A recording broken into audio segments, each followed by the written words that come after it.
नमस्कार दोस्तों। आप सुन रहे हैं क्रिएटिव इंस्पिरेशन और आज मैं आपके सामने लाया हूँ डॉक्टर जोसेफ मर्फी की बुक आपके अवचेतन मन की शक्ति की ऑडियो बुक। और आज का चैप्टर है अवचेतन मन और उदार मानव संबंध। आपने इस पुस्तक के अध्ययन से यह तो जान ही लिया है कि आपका अवचेतन मन एक रिकॉर्डिंग मशीन की तरह है जो पूरी ईमानदारी से इस पर छोड़ी हर छाप को दोबारा उत्पन्न कर देता है। मानव संबंधों पर स्वर्णिम नियम के लागू होने के पीछे यह भी एक कारण है। मैथ्यू ने कहा गया है, आप दूसरों से अपने लिए जैसा चाहते हैं उनके साथ वैसा ही व्यवहार करें। इस कथन के बाहरी और आंतरिक दो अर्थ हैं। आंतरिक अर्थ आपके अवचेतन मन से संबंधित है, जो कि इस प्रकार है, जैसा आप चाहते हैं कि लोग आपके बारे में सोचें वैसा ही आप उनके बारे में सोचें। जैसा आप चाहते हैं कि लोग आपके बारे में महसूस करें वैसा ही आप उनके बारे में महसूस करें। जैसा आप चाहते हैं कि लोग आपके प्रति व्यवहार करें वैसा ही आप उनके प्रति व्यवहार करें। उदाहरण के लिए, आप हो सकता है दफ्तर में किसी के प्रति नम्र और शालीन हो, लेकिन उसकी पीठ पीछे उसकी बुराई करते हो या मन में द्वेषपूर्ण विचार रखते हो। इस तरह के नकारात्मक विचार आपके लिए बहुत ही विनाशकारी होते हैं। यह एक प्रकार से जहर खाने जैसा है। दरअसल आप मानसिक जहर ले रहे हैं जो आपकी स्फूर्ति, उत्साह, शक्ति, मार्गदर्शन और सद्भावनाओं को कम कर देता है। जब ये नकारात्मक विचार और भाव आपके अवचेतन में उतर जाते हैं तो वे आपके जीवन में कई प्रकार की मुश्किलें और रोग उत्पन्न कर देते हैं। खुशहाल रिश्तों की चाबी। मूल्यांकन करें ताकि आपका मूल्यांकन भी न किया जाए। जैसा मूल्यांकन आप करते हैं वैसे ही आपका मूल्यांकन किया जाता है, और जिस पैमाने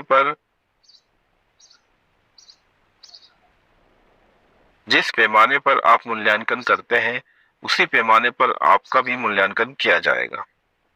मैथ्यू में कहा गया है, सद्भावनापूर्ण संबंधों की चाबी इन पंक्तियों के करीबी अध्ययन और उनमें छिपी सच्चाई पर अमल करने में है।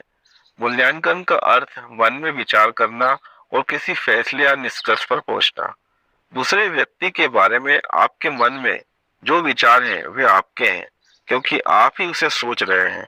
आपके विचार रचनात्मक है, इसलिए आप सामने वाले के बारे में जो सोचते हैं और महसूस करते हैं उसे असल में अपने अनुभव में उतार रहे होते हैं। यह भी सच है कि जो सुझाव आप किसी दूसरे को देते हैं वो आप खुद को भी देते हैं, क्योंकि आपका मस्तिष्क एक रचनात्मक साधन है। इसलिए यह कहा गया है, जैसा हम मूल्यांकन करते हैं वैसा ही हमारा मूल्यांकन किया जाएगा। जब आप इस नियम को जान जाते हैं और ये समझ लेते हैं कि आपका अवचेतन मन किस तरह काम करता है, तो फिर आप दूसरों के प्रति सोचने, महसूस करने, काम करने में हमेशा सावधान रहेंगे। ये पंक्तियां व्यक्ति को मुक्ति का मार्ग दर्शाती है और जीवन की प्रत्येक समस्या का समाधान देती है। आप जैसा करेंगे वैसा ही वापस पाएंगे। आप दूसरों के साथ जो भलाई करते हैं वह उसी पैमाने में आपको वापस मिलती है, और आप जो बुराई करते हैं वह भी आपके मस्तिष्क के नियम के अनुरूप आपको वापस मिलेगी। अगर कोई किसी को धोखा देता है तो वह दरअसल खुद को धोखा दे रहा है।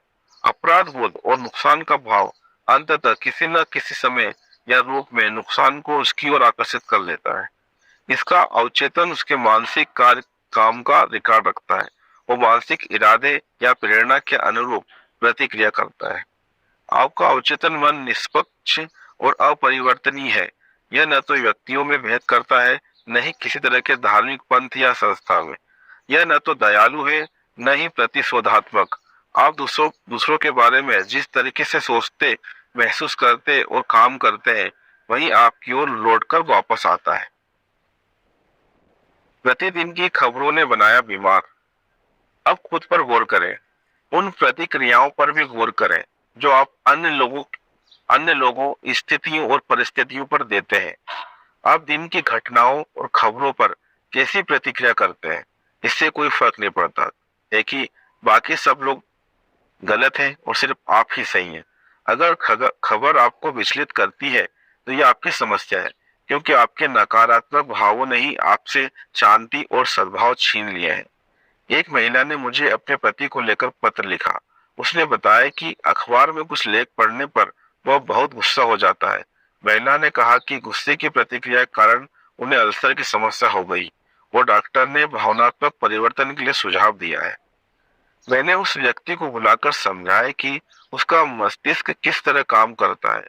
उसे यह एहसास भी कराया कि अखबार में छपे लेख पर गुस्सा होना भावनात्मक अपरिपक्वता का सूचक है। वह भी तब जब किसी अन्य व्यक्ति ने लेख लिखे और आप उससे सहमत न हो। उसे यह एहसास होने लगा कि उसे लेखक को अपनी बात कहने की स्वतंत्रता देना चाहिए, भले ही वह उससे राजनीतिक, धार्मिक या किसी अन्य तरीके से असहमत हो। इसी तरह से समाचार पत्र भी उसे यह स्वतंत्रता देंगे कि वह अखबारों को पत्र लिखकर उसकी प्रकाशित टिप्पणियों से असहमति व्यक्त कर दे। उसने सीखा कि वह नाराज हुए बिना असहमत हो सकता है। उसे यह सरल सच्चाई पता चल गई कि दूसरों के कुछ कहने या करने का उस पर कोई प्रभाव नहीं पड़ता है, सिर्फ उसके स्वयं की प्रतिक्रिया महत्वपूर्ण होती है। इस समझाइश ने उस आदमी के इलाज में बहुत मदद की।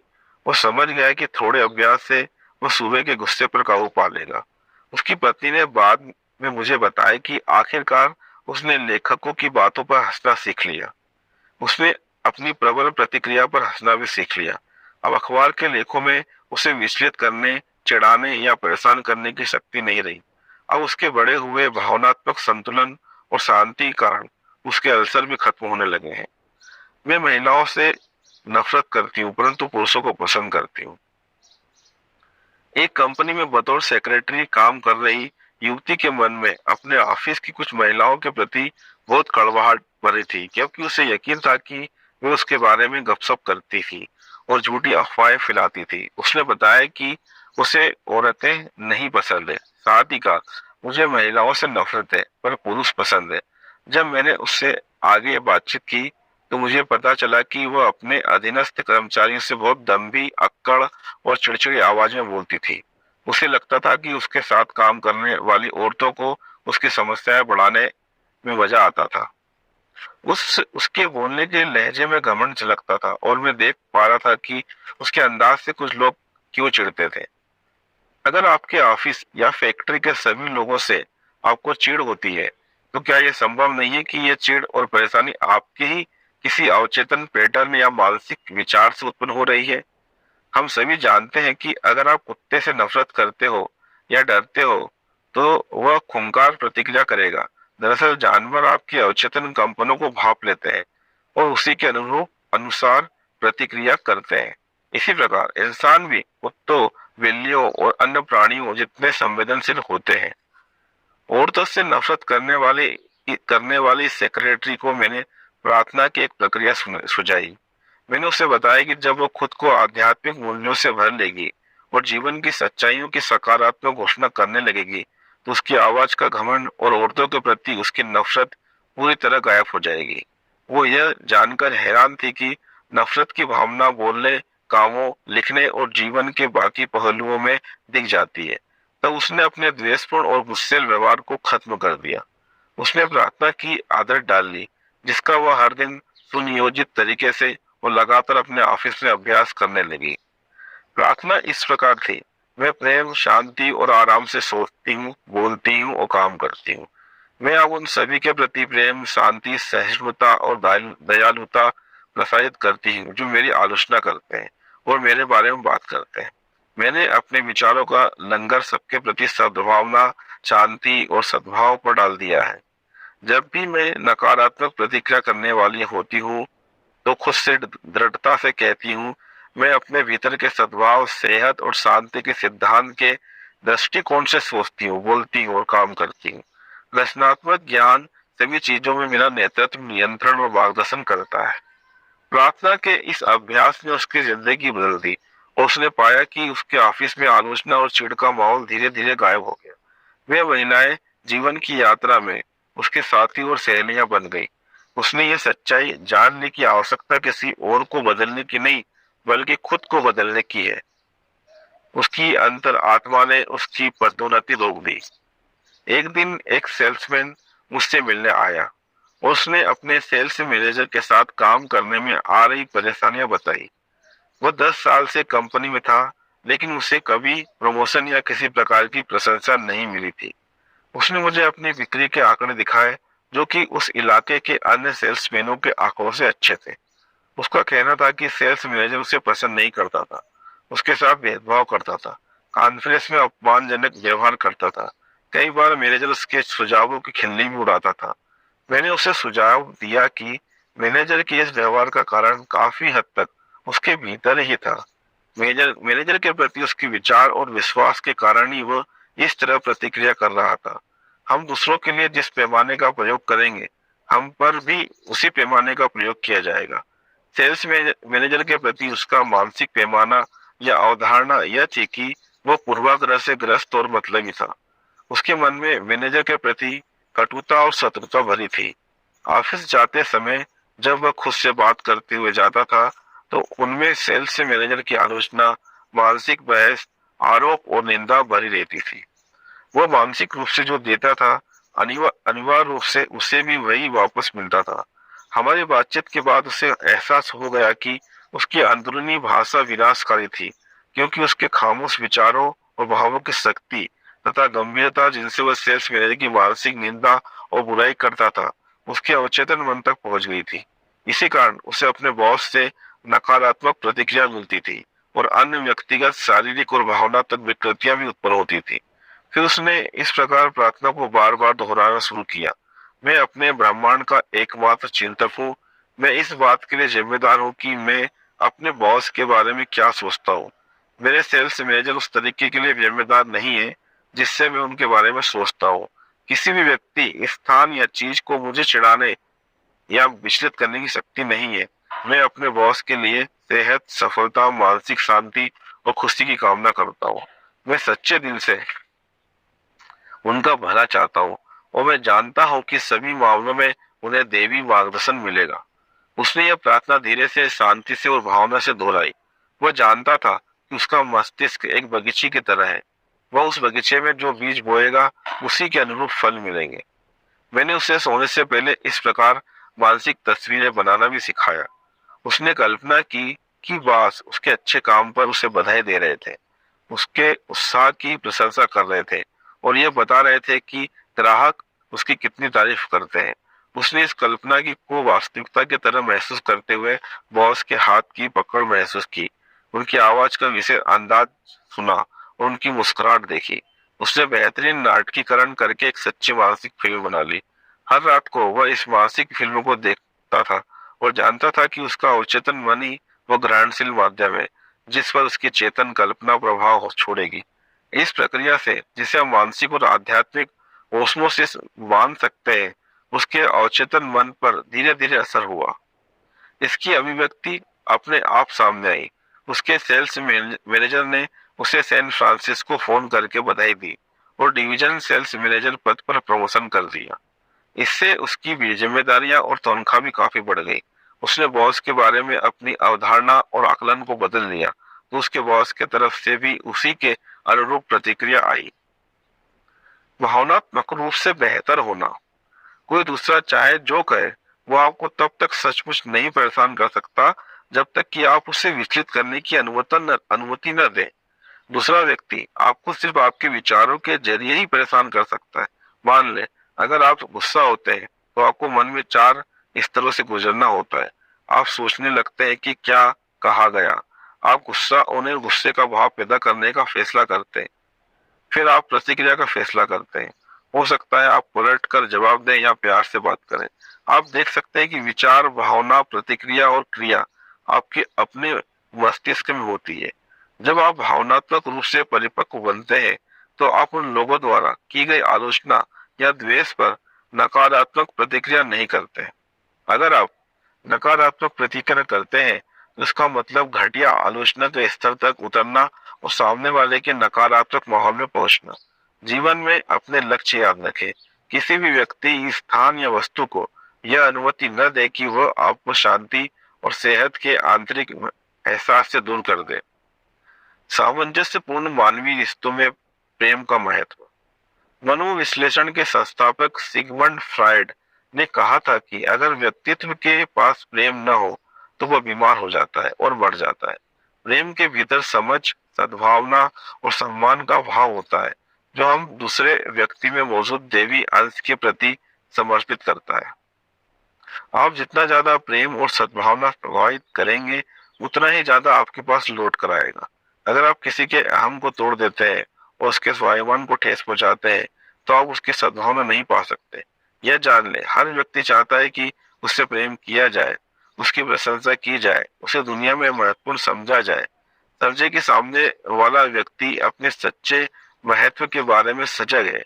आपकी तरह वह भी महसूस करता है कि सभी लोगों में मौजूद जीवन सिद्धांत की अभिव्यक्ति कारण उसकी गरिमा है। जब आप इसे सचेतन रूप से करते हैं, तो आप सामने वाले को सशक्त करते हैं और वो आपके प्रेम तथा सद्भावना को लौटाता है।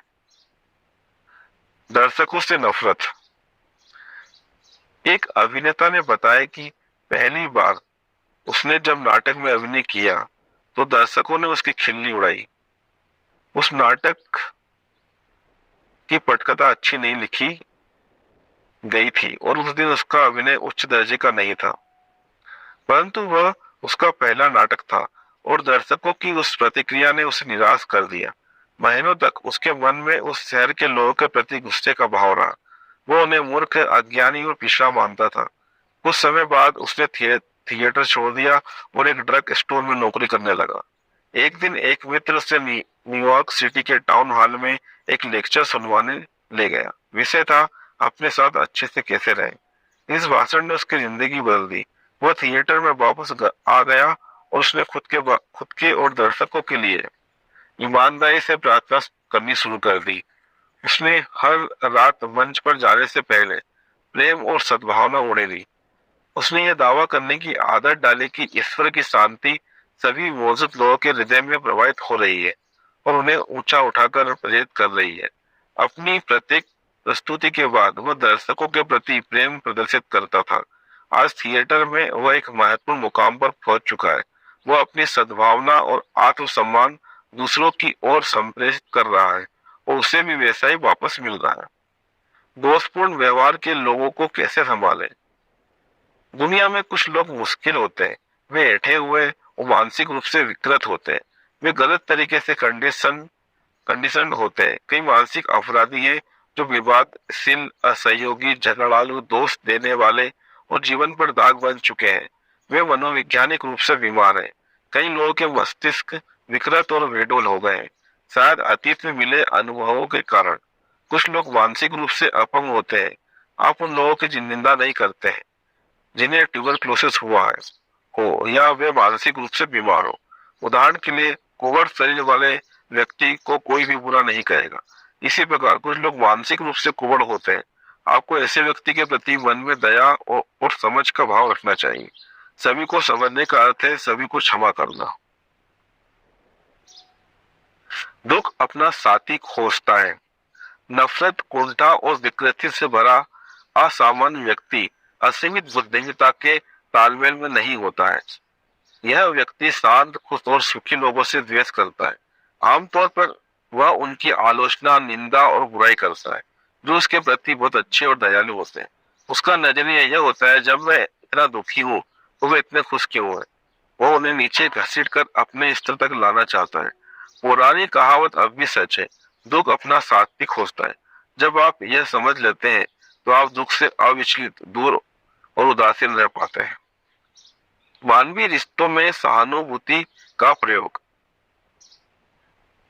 एक युवती हाल ही में मुझसे मिली। उसने बताया कि काफी लंबे समय से उसे ऑफिस की एक युवती से नफरत थी। इसका कारण यह था कि दूसरी युवती उससे ज्यादा सुंदर, खुश और समृद्ध थी। अब उसकी शादी भी कंपनी के ही सीईओ से हो गई थी।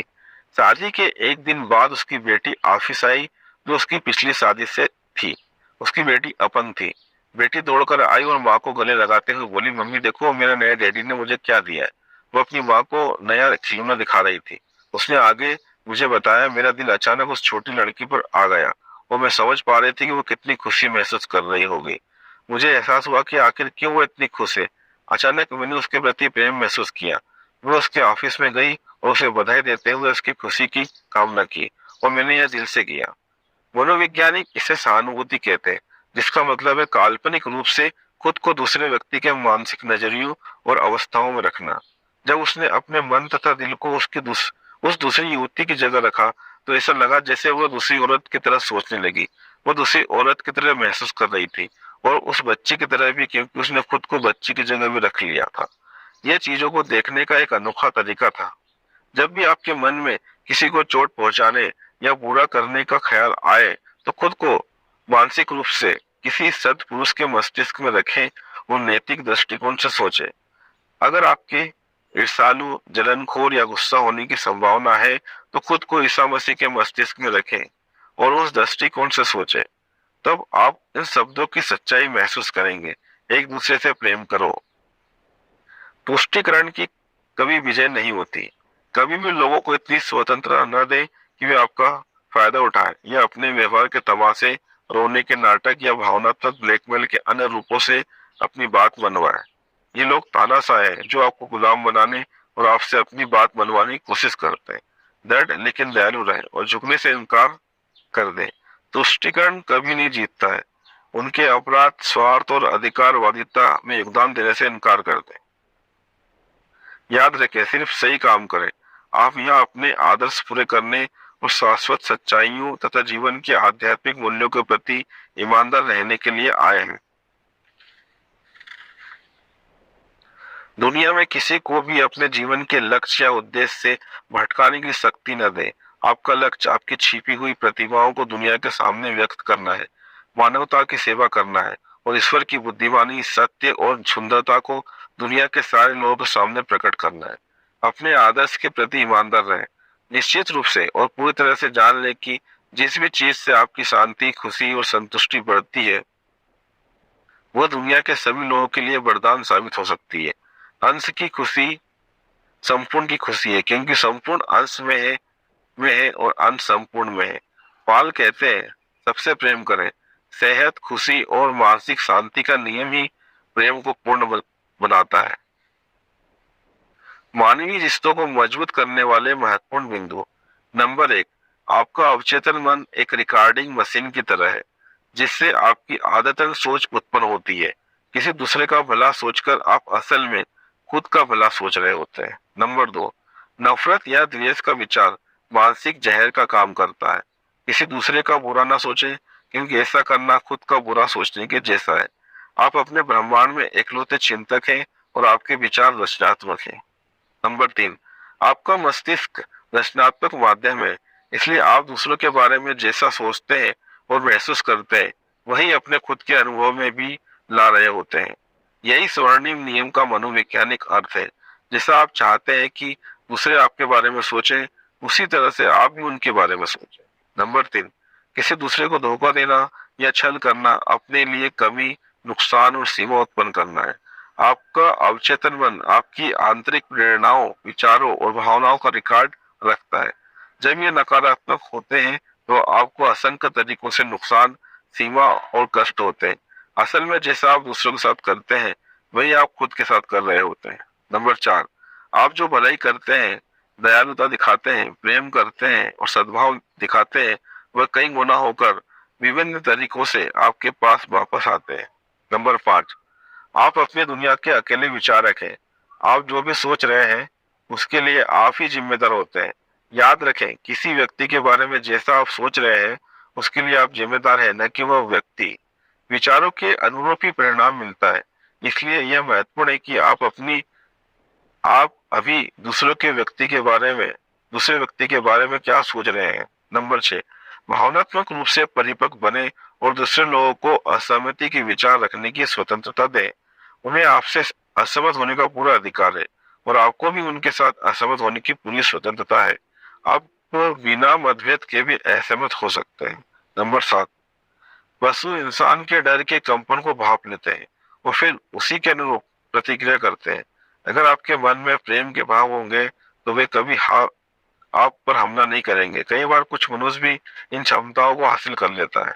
नंबर 8, आपके मौन विचार और भावनाओं को दर्शाने वाली आंतरिक भाषा दूसरों की प्रतिक्रियाओं में अनुभव की जाती है। नंबर 9, दूसरों के लिए वही कामना करें जो आप खुद के लिए करते हैं।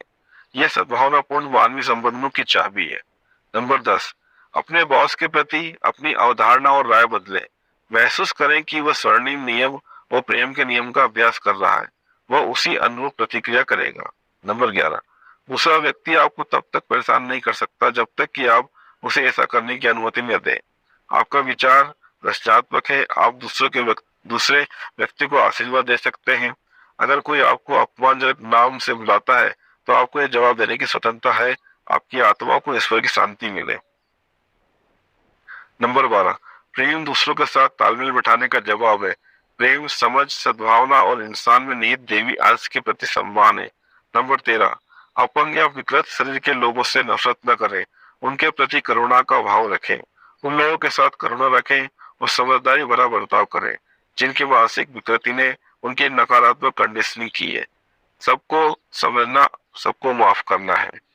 नंबर 14, दूसरों की सफलता, प्रमोशन और खुशकिस्मती पर खुश हो। ऐसा करके आप अच्छी किस्मत को अपनी ओर आकर्षित करते हैं। नंबर 15, कभी भी किसी के भावनात्मक नाटक के सामने न झुके।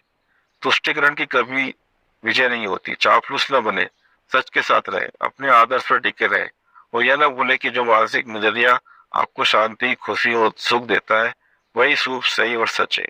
जो जो आपको आशीष देता है वही सबको आशीष देता है। नंबर 16, आपको इस दुनिया में हर व्यक्ति को सिर्फ प्रेम देना है।